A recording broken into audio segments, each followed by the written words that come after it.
the royal jewels of princesses that the world never saw. The world knows the crowns it was shown, but history buried the jewels it was never meant to see. Today, we uncover the royal jewels of forgotten princesses, pieces like Princess Gina's Sapphire suite and the vanished Kinsky Honeysuckle Tiara, worn in silence, remembered by almost no one. These aren't missing jewels, they're hidden chapters of royalty.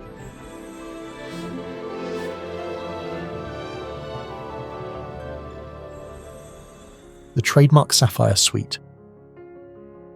Among the jewels history quietly misplaced, Princess Gina's Sapphire suite stands apart, regal, storied, and strangely unseen. The suite, worn by Princess Gina of Liechtenstein, comprises an antique sapphire and diamond necklace set with faceted stones, dramatic diamond chandelier earrings centered by a commanding sapphire, and a large corsage brooch ablaze with deep blue fire. Its origins remain elusive, believed to trace back to Infanta Maria Theresa, grandmother of Franz Joseph II, a lineage whispered rather than confirmed. Gina began wearing the suite in the 1950s, often paired with the Habsburg fringe tiara, transforming it into her visual signature.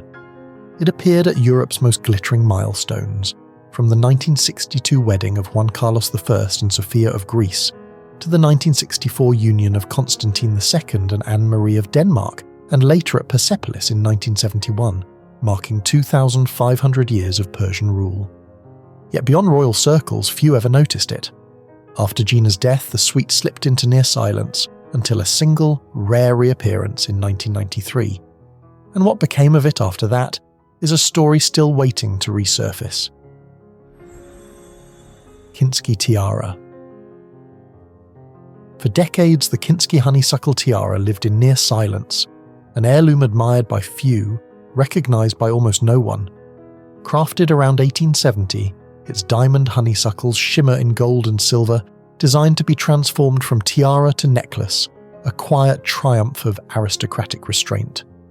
It began as a wedding gift from Prince Ferdinand Kinsky to Princess Marie of Liechtenstein, then slipped through history as empires fell and fortunes faded. Photographed once in the 1930s, it vanished again, nearly lost to auction, until reclaimed by Prince Hans Adam II, restoring it to royal hands. It re-emerged only on rare, intimate occasions, wedding balls, cathedral vows, and moments never meant for headlines. When Princess Angela of Liechtenstein, the first woman of African descent to marry into a European reigning royal family, 2,000 many were seeing both the jewel and the princess for the very first time. The Kinsky Honeysuckle Tiara was never meant to chase attention. Its legacy endured quietly, waiting for history to look back and truly see it. Cartier Ruby Suite. She was born a Kuch Behar princess and became the most glamorous Maharani of Jaipur. But Maharani Gayatri Devi was far more than a style icon history half remembered. Created by Cartier in London in 1954, her ruby and diamond suite reflects the restrained sensuality of the post-war era. The stiff ruby collar sits close to the neck, its geometry softened by brilliant cut diamonds and a pointed clasp crowned with a fancy cut stone. At its heart lies a secret, an elegant detachable centre that transforms into a clip brooch, a quiet nod to versatility and power. The ruby earrings, crafted years earlier and never formally matched, mirror her life, independent, unlabelled, and unapologetic. She wore the suite privately, in portraits, at art classes abroad, and later at discreet cocktail evenings in the 1960s. Few noticed, fewer remembered. And when she quietly donated it to the British Museum, the jewels vanished into silence. But one question remains. Why did she let the world forget her most personal treasure? Cartier Emerald Suite. Few jewels embody silent power like the Cartier Emerald Suite, a masterpiece the world barely noticed while it existed in plain sight. Created in London in the 1930s by Cartier, the suite pairs a platinum and diamond Art Deco necklace with matching earrings, centered on rare Mughal cabochon emeralds, carved centuries earlier and inlaid with ruby and diamond floral motifs. These stones once belonged to India's royal past, reborn into Western modernity. Each emerald glows with a deep velvety green, alive, almost breathing, softened by age yet sharpened by history. The contrast between icy Art Deco diamonds and warm Mughal craftsmanship creates a tension so refined it feels deliberately dangerous. The suite entered history through Princess Gayatri Devi, a woman whose beauty and defiance matched her jewels. Worn at Rambagh Palace and immortalised by Cecil Beaton, the emeralds framed a princess who refused convention, later jailed, later disillusioned, and quietly decisive. Almost no one knew when she gave it away.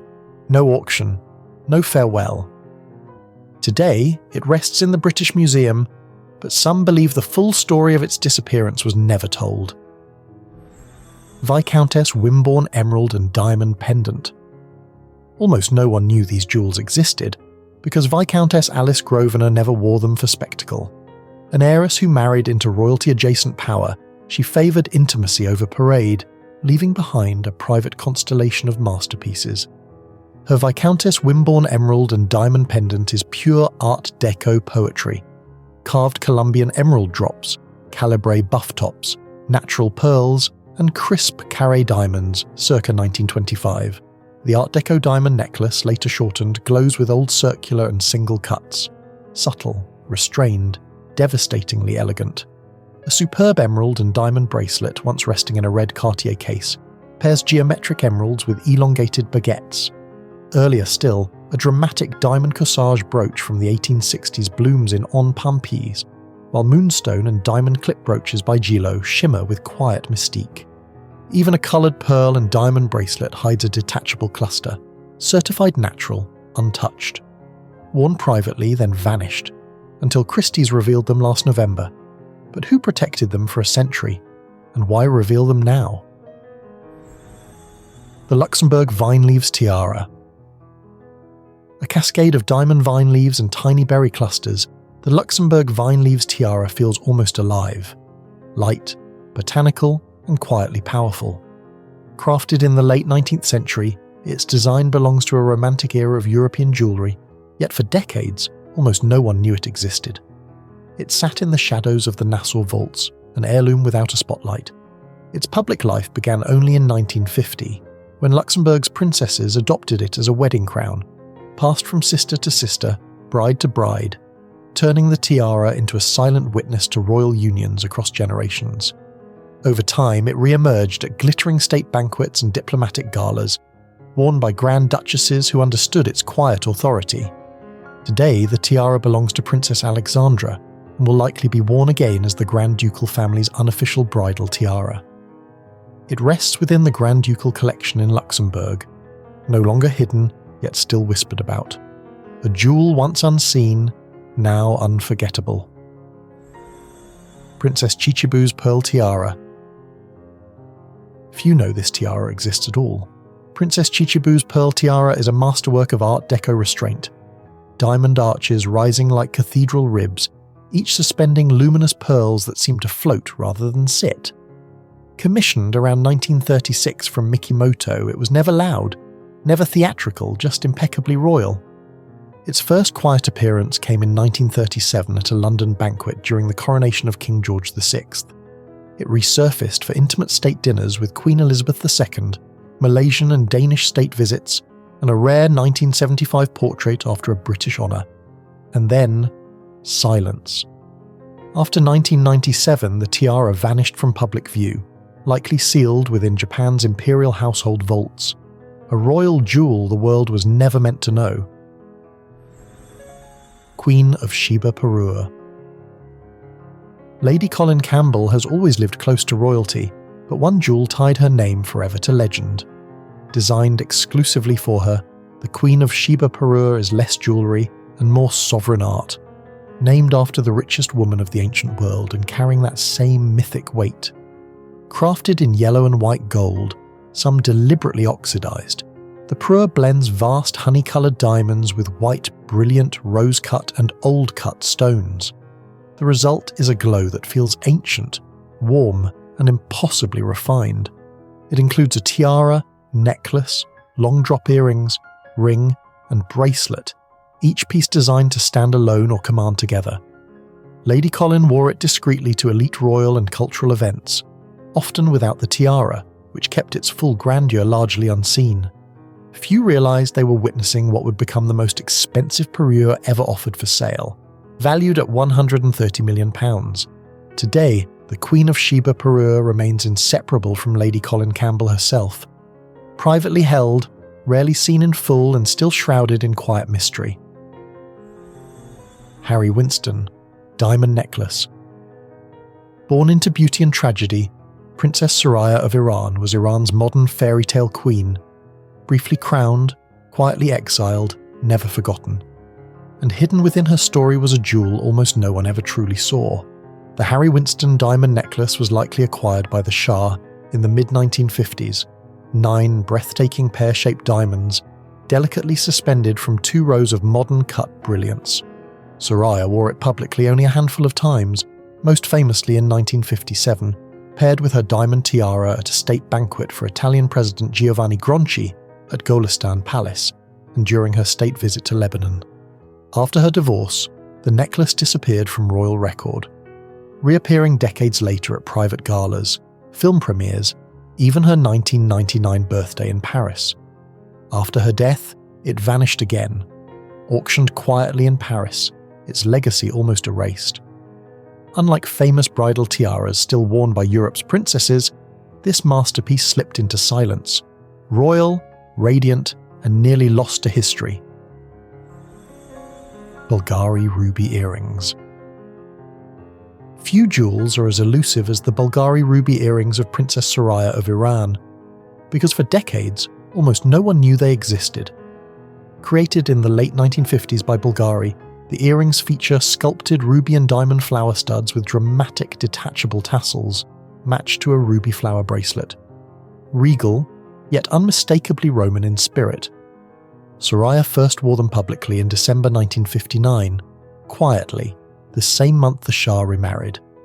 In 1963, she removed the tassels for a press conference, announcing her acting contract with Dino De Laurentiis. They reappeared in intimate portraits in Rome in 1964, and later in Paris in 1991, always private, never ceremonial. After her death, the jewels vanished into an auctioned estate. Today, their whereabouts remain unknown, a royal treasure the world barely saw, then lost forever. Westminster Halo Tiara. Commissioned in 1930, the Westminster Halo Tiara was never meant to whisper, it was meant to hover. Created by La Cloche Frère for Lolia Ponsonby, Duchess of Westminster, its radical halo form echoed Chinese imperial headdresses, floating above the head in sharp Art Deco geometry. More than 1,400 diamonds framed 3 legends, the Hastings diamond and the twin Arcot diamonds, once owned by Queen Charlotte. Luelia wore it only sparingly, most memorably for her presentation at court, and later in haunting portraits by Cecil Beaton, where the tiara looked almost otherworldly. After the couple's divorce, it reappeared briefly at the coronation of Elizabeth II in 1953 on the new Duchess, then vanished. Sold quietly in 1959 to Harry Winston, its historic diamonds were removed, the tiara endlessly altered, worn as a necklace, even by Alice Cooper. Today, it exists almost anonymously, listed simply as the property of a British noblewoman, a crown the world never truly knew and perhaps never will. Remarkable ruby and diamond earrings. Princess Stephanie of Monaco's ruby and diamond earrings are among the most intimate jewels ever worn by a Grimaldi, and almost no one noticed. First seen publicly at the 2005 Monaco Red Cross Ball, the earrings feature diamond floral studs suspending an open diamond frame, cradling a deep cabochon ruby that glows rather than sparkles. They were a gift from Rainier III to Grace Kelly, created to accompany her bain de mer ruby suite. Stephanie's choice was deliberate, quiet, emotional, and unpublicised. After that night, the earrings vanished again, believed to rest in the Grimaldi vaults, seen once, remembered by few, and never reclaimed by the spotlight. That's it for now. If you enjoyed this video, be sure to like and subscribe to our channel for more sparkling stories. Let us know in the comments below which forgotten royal jewel was your most favourite and why. Until then, keep shining.